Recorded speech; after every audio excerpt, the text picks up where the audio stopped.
It's Wednesday, June 26th. I'm Alexis Johnson. And I'm Tre'vell Anderson, and this is What a Day, the show where we're very intrigued by a plan developed by French economist Gabriel Zucman to tax the world's 3,000 billionaires. The plan would net an extra $250 billion per year in tax revenue, which gets a big oui merci from us. Paying their fair share? What kinds of crazy schemes will they think of next?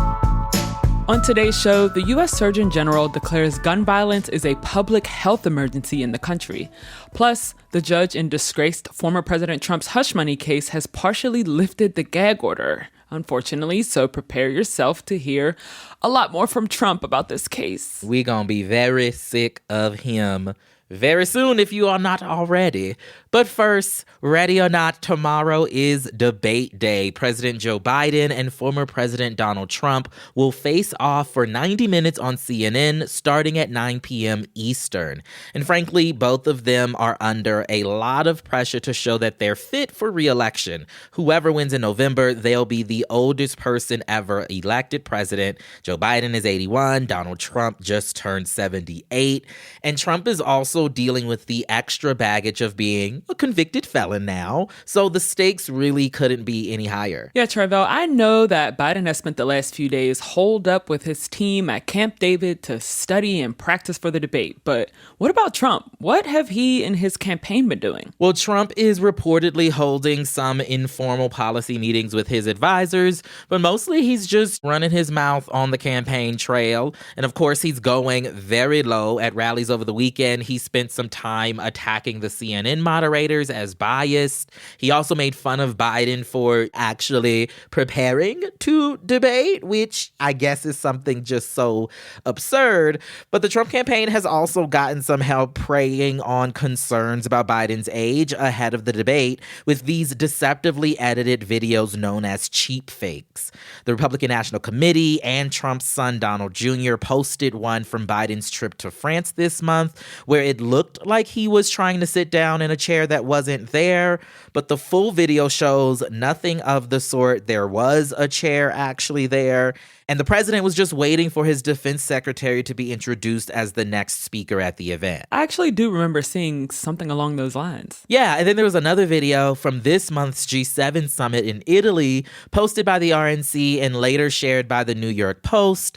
It was made to look like Biden was wandering off from a skydiving demonstration, but that's only because it was cropped to cut out the group of paratroopers he walked over to greet. Still, even though these videos are essentially lies, these so-called cheap fakes get millions of views before they can be rebutted. White House Press Secretary Karine Jean-Pierre even had to address them during a press briefing last week. I think that it tells you everything that we need to know about how desperate Republicans are here.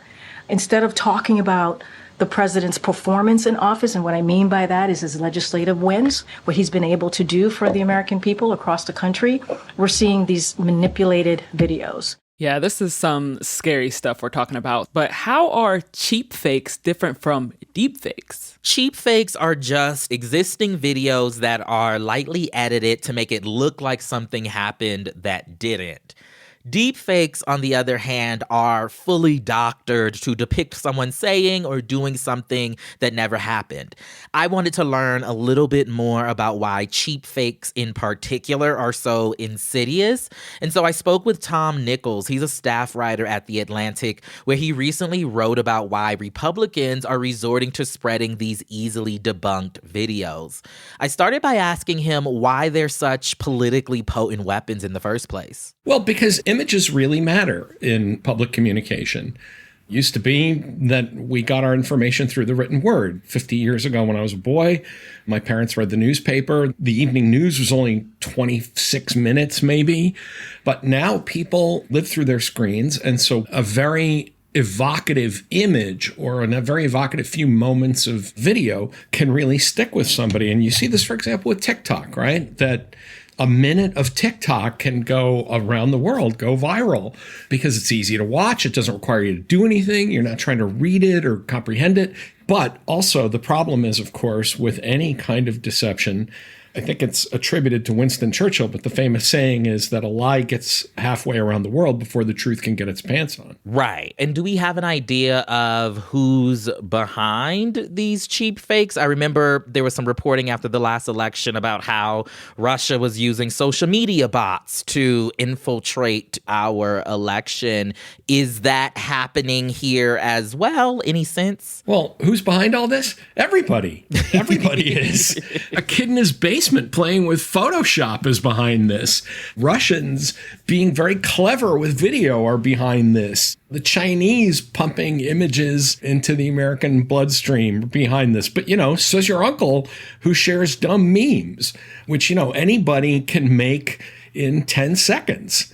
Anybody can do this. And the problem is that anybody can do this and anybody has. Would it also be accurate to say that cheap fakes are, in a way, harder to debunk than, say, deep fakes? I think, in some ways, the deceptive editing stuff is more dangerous because, first of all, it's easier. And second of all, it's based on real stuff. I mean, think about it, Trayvell, if it were you, right? Would you rather have somebody sample your voice and create something completely fake that you could say, look, that's completely AI nonsense. I never said any of that. Or would you rather be up against somebody who took actual things you said and snipped out a few things here and there? Because then you're left with saying, well, yeah, I did say some of that, but I said something else. I was in this place where I was filmed, but I wasn't like with the Biden tape, right? Where he looks like he's wandering off. Well, he does look like he's wandering off, but it's not a total fake. So if someone says, well, was he there? Did he do that? Well, yes, but you couldn't see the guy that was 5 feet standing to his left. Right. So in that sense, the people worrying about AI are missing the easy target here, which is that you can take video and audio of people doing real things and saying real stuff and make that more damaging by snipping and editing carefully. And that brings us to what we've seen from the Trump campaign and the Republican Party, amplifying these so-called cheap fakes and other easily disprovable lies. It seems on its face kind of desperate, especially given the fact that, Trump's performance in all of the polls, the national polls, the swing state polls, is actually quite strong. But what's your estimation in terms of why they're amplifying these lies? Yeah, some of it I think is fear. We keep talking about Trump being ahead, but they may think that they're not as ahead as they need to be, and that they really have to get the spotlight off of their guy, who has become, let's face it, increasingly weird. Trump's behavior over the past 3-4 weeks, especially since he was convicted of all those felonies, has become really strange, even by Donald Trump's standards. But it's also, there's no penalty for doing it. They do it because it works. And it works especially on their base, who just sort of eats up whatever they serve up. And it's cheap, it's easy, it's low cost. There's no real penalty or price for doing it. So why not do it? Why not flood the zone? As Steve Bannon said years ago, flood the zone with shit and let it rip. Why not? I mean, it definitely seems like that's what's happening. And interestingly enough, right, in the past few years, we know that Americans' trust in the mainstream media has eroded, especially among Republicans. A Gallup poll last year found that only 11% of Republicans reported having a great or fair amount of trust in mass media. That was compared to 58% of Democrats. I list that to ask, what's your estimation of the debunking even registering, right, among those folks who are already part of that base, like you mentioned? Yeah. I think the problem here is that the American right now lives in a kind of epistemic bubble. What I mean by that is this. I'm a former Republican. So back in the 80s, I was a young Republican guy, and I was one of the young guys that always got pissed at the media because I felt like they had it in for Ronald Reagan, right? It was classic early 80s stuff. But I trusted what I was hearing. Like if they said unemployment today was 4.6%, I didn't say, man, those guys are lying. What you have now is that literally CNN or ABC could say it's raining outside, and people would say, there they are in the pocket of deep weather. You have this weird epistemic disconnect. I don't think there's anything wrong with calling out the media for bias in any direction. That's different than saying everything they tell you is a lie. Mm-hmm. Yeah. And that's where I think a lot of people on the right have landed that I find really concerning, really kind of frightening in a way. So I think when it comes back to these, fakes, all they really do is just kind of provide the sort of the mortar that holds the bricks of these illusions together. And even when you disprove any one of them, people will say, yeah, but it's still true in a big sense. The wall does not come down. Which feels like, to your point, kind of an intentional thing by the Republican Party to just keep feeding whatever the beast is, because it's a win-win for them regardless of whether it's true or not. My question for you, though, is what options do Democrats have at their disposal to effectively combat this kind of disinformation? Well, among the Republican base, none. You're not going to change the views of the base. I think with everybody else, there's a dilemma. The dilemma is that when you refute a false story, you're repeating it. You don't want to have to go out there once a day and say, hey, no matter what anybody tells you, I didn't rob a bank. Because if you say it enough times, people say, so maybe you did rob a bank. Why are you talking about bank robbery so much, man? Right. But on the other hand, I think you pick your targets and you say, look, I think like with the Biden edit in Italy, that was a great example of saying, this is the crap that's being shoveled at you. Absolutely. So this brings me to my last question for you. The first presidential debate is Thursday. In what ways could we see theoretical cheap fakes from the debate come into play heading into the election? Anytime you have two candidates standing there like that, just talking and talking, you could splice video to have Joe Biden saying, I'm a communist and I have jelly beans in my socks. But I think not having an audience there, shutting off the mics and having moderators is going to cut down on that a lot, because there will be transcripts, there's going to be video. I'm actually not really worried about a lot of cheap fakes coming out of the debate, to be honest with you. But I think it'll be interesting to see what happens, especially when Trump can't say, well, I was misunderstood or I didn't get a chance to respond, because there's going to be a lot of rules to this debate that I don't think worked very well for him. That was my conversation with Tom Nichols, staff writer at The Atlantic. We'll link to his piece in our show notes. Thanks for that, Trevo. Well, that's the latest for now. We'll get to some headlines in a moment, but if you like our show, make sure to subscribe and share it with your friends. We'll be back after some ads.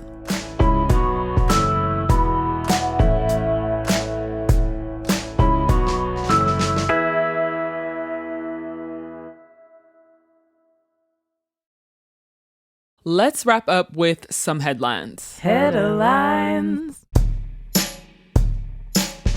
On Tuesday, the Israeli Supreme Court ruled that ultra-Orthodox Jewish men must be drafted into the military, which they have been historically exempt from for religious reasons. Ultra-Orthodox Jews, also known as Haredim, make up about 14% of the Israeli population.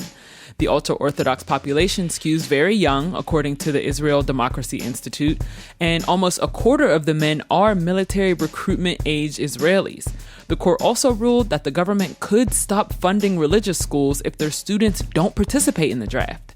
The question of Haredim participating in the draft has long been a topic of debate. This ruling is a big deal right now, though, because Israeli Prime Minister Benjamin Netanyahu has long relied on the support of the ultra-Orthodox groups to stay in power, and it could disrupt that. The new draft won't go into effect immediately, while legislation and procedural processes work themselves out in the meantime. Wikileaks co-founder Julian Assange has pled guilty to one felony count of illegally obtaining and disclosing U.S. military secrets, ending his 12-year extradition battle. After reaching a plea deal with U.S. prosecutors Monday, Assange was released from the British prison where he spent the last 5 years and boarded a plane to the Northern Mariana Islands, a U.S. Commonwealth in the Pacific. He entered his guilty plea in court Wednesday morning local time. The guilty plea stems from his 2019 indictment on more than a dozen counts for publishing classified military records with the help of former Army intelligence analyst Chelsea Manning in 2010. In exchange for his guilty plea, the U.S. Justice Department agreed to seek a prison sentence equal to the amount of time Assange has already served. Prior to his imprisonment, Assange spent 7 years living at the Ecuadorian embassy in London to avoid being extradited by Sweden indictment on sexual assault charges, which Assange denied. That case has since been dropped, and Assange is now a free man and is expected to return to his native Australia. U.S. Surgeon General Vivek Murthy is back in the news with another warning for the public, this time about gun violence. Murthy's office released a statement on Tuesday declaring gun violence as a public health crisis. The announcement came with a 40-page report detailing how mass shootings have impacted communities across the country and what lawmakers can do to curb firearm-related incidents. Some recommendations include mandating universal background checks, banning assault weapons, and investing more in mental health resources. And while the impact of gun violence is largely common knowledge, Murthy hopes that framing the issue from a public health perspective will lead to more policy changes. March for Our Lives, a student-run organization that was founded by survivors of the 2018 Parkland shooting, put out a statement on Tuesday praising Murthy's report. Here's what Ryan Bartow, the communications director for March for Our Lives, told us. As the advisory stated today, we need to address gun violence at its root causes and with a preventative approach. We know that the decision to pick up a gun, whether to harm someone else or to harm oneself, only occurs after a cascading series of policy failures. Enough is enough. We need a public health approach in this country that addresses these policy failures with solutions that prevent harm long before it takes place. Justice Juan Merchan partially lifted Donald Trump's gag order on Tuesday, allowing the former president to talk about the witnesses and jurors in his hush money trial.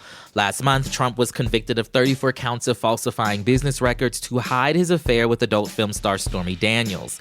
Trump was strictly barred from attacking any of the jurors in his case during the trial, but now that the jury's been discharged, Merchan changed the rule. A separate order still bars Trump and his team from sharing the names and addresses of any jurors. The former president is also still not allowed to speak publicly about any members of the prosecution or court staff members until he is sentenced. But Merchan and Manhattan District Attorney Alvin Bragg are fair game for public commentary, and so I guess we can all expect, Donald Trump to let the chopper sing, okay, on all of these people, because he's been waiting. And you know he will. Ugh, hate that for us. I hate that for us.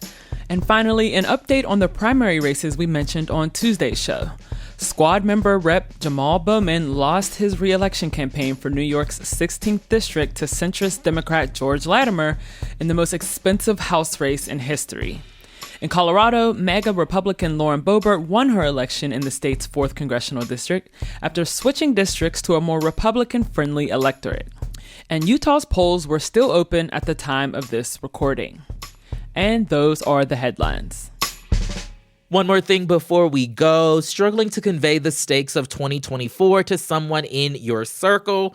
Tune into the latest season of The Wilderness. With the help of some of the smartest strategists, pollsters, and organizers in politics today, Jon Favreau explores the thought processes of voters who are slipping away and dives into what we can do between now and November to secure our democracy. New episodes of The Wilderness drop every other Sunday in the Pod Save America feed. Listen to the first 4 episodes on Amazon Music or wherever you get your podcasts. That's all for today. If you like the show, make sure you subscribe, leave a review, and tell Judge Merchan to get that Trump gag order back up and running permanently. And tell your friends to listen. And if you're into reading and not just about the difference between cheap fakes and deep fakes like me, What A Day is also a nightly newsletter. Check it out and subscribe at crooked.com/subscribe. I'm Tre'vell Anderson. I'm Alexis Johnson. And Vivek Murthy, come on the pod. Come on, we'd love to have you. Listen, I got some questions for you, okay? Seriously, let's talk about it.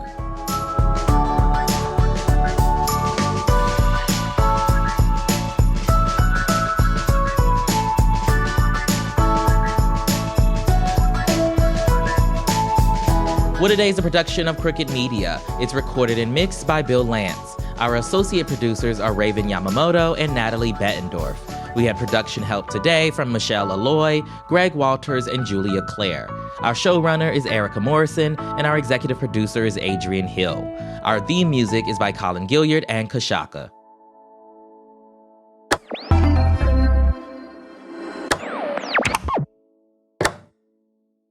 Hey there, listeners. This is Tre'vell, and I have a new show to tell you about. It's called Ice Cold Case from podcaster Madison McGee. On July 11th, 2002, Madison's father, J.C. McGee, was shot and killed in the doorway of his home in Ohio. For 22 years, the case remained unsolved until his daughter Madison started asking questions. This is the journey of a daughter searching for answers, for closure, and for justice. She works to figure out what exactly that means as she uncovers some dark truths that have been hidden from her. As far as podcasts go, it doesn't get more personal than this. Ice Cold Case is available right now. Listen for free on Apple Podcasts or wherever you get your podcasts.